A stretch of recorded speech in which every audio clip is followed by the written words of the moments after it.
हर दिन हमें अपने आसपास अजीब सी घटनाएं देखने को मिलती हैं और ऐसी ही एक घटना हुई थी आज से 10 साल पहले, जब एक प्लेन अचानक आसमान से गायब हो गया था। MH370। जी हाँ, मलेशिया के विमान MH370 का खो जाना आज भी दुनिया के सबसे बड़े रहस्यों में से एक बना हुआ है। मलेशिया एयरलाइंस की फ्लाइट MH370 अब तक के सबसे बड़े विमान रहस्यों में से एक है। 239 लोगों को ले जा रहा बोइंग 8 मार्च 2014 को कुलालमपुर से बीजिंग के लिए उड़ान भरते समय रडार से गायब हो गया। MH370 का लापता होना इतिहास के सबसे पेचीदा विमान रहस्यों में से एक है।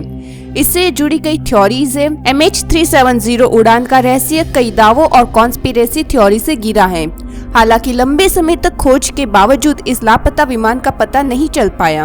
अब एक ऑस्ट्रेलियाई शोधकर्ता ने मलेशिया एयरलाइंस MH370 उड़ान के छिपने की सही जगह का पता लगाने का दावा किया है।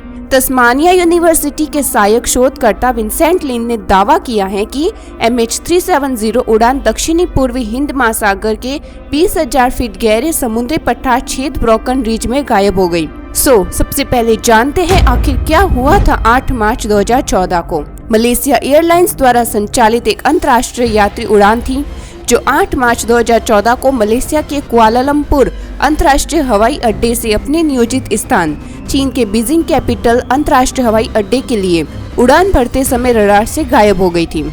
इसके लापता होने का कारण निर्धारित नहीं किया गया है। इसे व्यापक रूप से विमानन इतिहास का सबसे बड़ा रहस्य माना जाता है और विमान के लापता होने का सबसे घातक मामला बना हुआ है। 9M MRO के रूप में पंजीकृत बोइंग 777-200ER के चालक दल ने आखिरी बार हवाई यात्रा नियंत्रण से उड़ान भरने के लगभग 38 मिनट बाद संपर्क किया था। जब पायलट ने मलेशिया के एयर ट्रैफिक कंट्रोल को गुड नाइट कहा था, उस वक्त उड़ान दक्षिणी चीन सागर के ऊपर थी। इस विमान में 227 यात्री और चालक दल के 12 सदस्य सवार थे। उस समय यह बोइंग 777 विमान वियतनामी हवाई क्षेत्र में प्रवेश करने वाला था। इसके बाद अचानक विमान की दिशा बदल गई। उसके सभी इलेक्ट्रॉनिक कम्युनिकेशन बंद हो गए। विमान कुछ ही मिनटों बाद ATC की द्वितीयक निगरानी रडार स्क्रीन से भी गायब हो गया। लेकिन मलेशियाई सेना के प्राथमिक रडार सिस्टम द्वारा एक और घंटे के लिए ट्रैक किया गया, जो अपने नियोजित उड़ान पथ से पश्चिम की ओर भटक गया।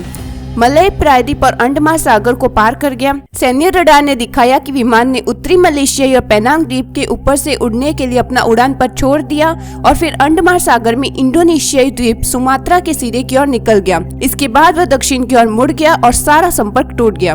उसके बाद यह मान लिया गया कि विमान का ईंधन खत्म हो गया है। हजारों समुद्र वैज्ञानिकों, एरोनॉटिकल इंजीनियरों और शौकिया जासूसों ने उड़ान के अपूर्ण आंकड़ों पर गौर किया है। इससे इन लोगों ने यह पता करने की कोशिश की कि विमान ने अपनी यात्रा कहां खत्म की। विमान की हर जगह खोज की गई। लापता विमान की खोज अब तक का सबसे बड़ा और सबसे महंगा खोज अभियान करीब 4 साल तक चला। इसके बाद से पश्चिमी हिंद महासागर में मलबे के कई टुकड़े बहकर तट पर आ गए थे। इनमें से कई के MH370 के होने की पुष्टि की गई, लेकिन आज तक विमान की बॉडी और इसका ब्लैक बॉक्स नहीं मिला है। इसमें सवार सभी लोगों को मृत मान लिया गया है, लेकिन अभी भी ये नहीं पता चला क्यों और कैसे। फ्लाइट 370 के लापता होने के तुरंत बाद दक्षिणी पूर्वी एशिया में खोज और बचाव का अभियान शुरू किया गया था। 18 मार्च और 28 अप्रैल के बीच 19 जहाजों और सैन्य विमानों द्वारा 345 उड़ानों ने 4,60,000 किलोमीटर से अधिक की खोज की। खोज का अंतिम चरण पश्चिमी ऑस्ट्रेलिया के पर्थ मार्ग से लगभग 1800 किलोमीटर दक्षिणी पश्चिमी समुद्र तल का बॉथीमेट्रिक सर्वेक्षण और सोनार खोज था। 30 मार्च 2014 से खोज को संयुक्त एजेंसी समन्वय केंद्र द्वारा संवित किया गया। लगभग 3 साल की खोज के बाद भी विमान का पता नहीं चल पाया, जिसके बाद इस अभियान का नेतृत्व कर रहे संयुक्त एजेंसी समन्वय केंद्र ने जनवरी 2017 में अपनी गतिविधियों को निलंबित कर दिया। निजी ठेकेदार ओशन इन्फिनिटी द्वारा जनवरी 2018 में शुरू की गई दूसरी खोज भी 6 महीने बाद सफलता के बिना समाप्त हो गई। हालांकि 2019 में अमेरिकी कंपनी ओशन इन्फिनिटी ने फिर से तलाशी अभियान शुरू करने का ऐलान किया था। MH370 के लापता होने की व्याख्या करने के लिए कई सिद्धांत प्रस्तावित किए गए। इनमें से कुछ सबसे आम हैं, जैसे पायलट की गलती या आत्महत्या। एक सिद्धांत से पता चलता है कि पायलट ने जानबूझकर विमान को दूसरे दिशा में मोड़ा होगा। MH370 के रास्ते का पता लगाने वाले एक्सपर्ट का मानना है कि उन्होंने दुनिया भर में रेडियो फ्रीक्वेंसी में हुई गड़बड़ी को ट्रैक करके विमान के अंतिम रास्ते का पता लगा लिया है। समुद्र के ऊपर विमान के रास्ते में हैरतअंगेज पैटर्न बनाए गए। ऐसा तब होता है जब पायलट जानबूझकर एयरक्राफ्ट के इंजन को बंद कर दे। विमान का रास्ता सीधा था तो हो सकता है कि पायलट जहारी अहमद शाह ने उसे ऑटो पायलट मोड पर रखा हो। एक रिपोर्ट में कहा गया है कि एयरक्राफ्ट अंतिम समय तक पायलट के कंट्रोल में था। इस तथ्य के सामने आने के बाद से इस बात की आशंका गहरा गई कि पायलट ने आत्मघाती कदम उठाते हुए विमान को समुद्र में गिरा दिया। अपहरण। कुछ लोगों का मानना है कि विमान का अपहरण किया गया था, संभवतः विमानन के ज्ञान वाले व्यक्तियों द्वारा। आपराधिक साजिश का शिकार।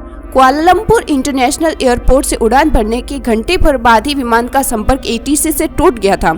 जांचकर्ता कई बार कह चुके हैं कि विमान का संपर्क टूटा नहीं बल्कि इसे तोड़ा गया। षड्यंत्र सिद्धांत। षड्यंत्र के कई सिद्धांत प्रस्तावित किए गए हैं जिनमें एलियन अपहरण, जानबूझकर तोड़फोड़ और सरकार की भागीदारी शामिल है। विमान के गायब होने से जुड़ी कई पहेलियां। एविएशन में उड़ता हुआ विमान दूसरे उड़ते हुए विमान की आड़ में छुप जाता है। इसी पहेली ने उन लोगों को उलझा दिया जो फ्लाइट संख्या MH370 के लापता होने की पहेली सुलझाने की तलाश में दिन रात एक कर रहे हैं। तकनीक की भाषा में इसे सिंगल ब्लिप कहा जाता है। आशंका है कि मलेशिया का बोइंग विमान उस रोज कुछ इसी तरह से पूरी दुनिया की नजर से बचाकर किसी सीक्रेट जगह पर ले जाया गया होगा। ईंधन की कमी। यह संभव है कि विमान का ईंधन खत्म हो गया हो और वह किसी दूरस्थ स्थान पर दुर्घटनाग्रस्त हो गया हो। ये सिर्फ अटकलें हैं, सच्चाई क्या है ये अभी भी छुपी हुई है। इनमें से किसी एक की पहेली में वो सच छुपा है जिसे पूरी दुनिया जानना चाहती है। ब्रिटिश तकनीकी विशेषज्ञ इयान विल्सन ने दावा किया है कि विमान का मलबा कंबोडिया के एक जंगल में बिखरा हुआ है। इसके अलावा सेवानिवृत्त British aerospace engineer Richard Godfrey ने कहा है कि दुर्भाग्यपूर्ण विमान के मलबे की खोज लगभग पूरी हो चुकी है। The search for MH370 site के निर्माता ने कहा है कि उन्होंने अलग अलग डोमेन में रखे गए डेटा के विभिन्न सेटों का विश्लेषण किया है। उनका मानना है कि विमान ऑस्ट्रेलिया में पर्थ से लगभग 1500 किलोमीटर पश्चिम में स्थित है। कार्डिफ विश्वविद्यालय के शोधकर्ताओं के मुताबिक जब विमान अपनी यात्रा के अंतिम चरण में था तब वह दक्षिणी हिंद महासागर में था। उन्हें लगता है कि उन्हें पानी के नीचे माइक्रोफोन या हाइड्रोफोन से एक संकेत मिला है। विमान इतिहास में ये अब तक की सबसे बड़ी खोज रही है। ऑस्ट्रेलिया के नेतृत्व में हिंद महासागर के 1,20,000 वर्ग किलोमीटर की एरिया में विमान का कोई संकेत नहीं मिला था। इस खोज को 2017 में निलंबित कर दिया गया। सैटेलाइट डेटा विश्लेषण के मुताबिक जेट निश्चित रूप से दक्षिणी हिंद महासागर में पश्चिमी ऑस्ट्रेलिया के तट पर दुर्घटनाग्रस्त हो गया। वर्षों की जांच और व्यापक खोज प्रयासों के बावजूद फ्लाइट MH370 का रहस्य अभी भी अनसुलझा है। विमान के लापता होने से विमानन सुरक्षा, अंतर्राष्ट्रीय सहयोग और वर्तमान ट्रैकिंग तकनीकों की सीमाओं के बारे में सवाल उठे हैं, जबकि कई सिद्धांत प्रस्तावित किए गए हैं लेकिन कोई भी निश्चित रूप से सिद्ध नहीं हुआ, जिससे MH370 का भाग्य निरंतर अटकलों और बहसों का विषय बना हुआ है।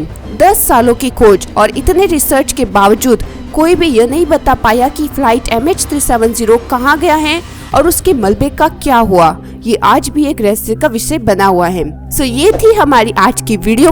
ऐसे ही और वीडियो देखने के लिए प्लीज वीडियो को लाइक एंड चैनल को सब्सक्राइब करें। See you in the next video.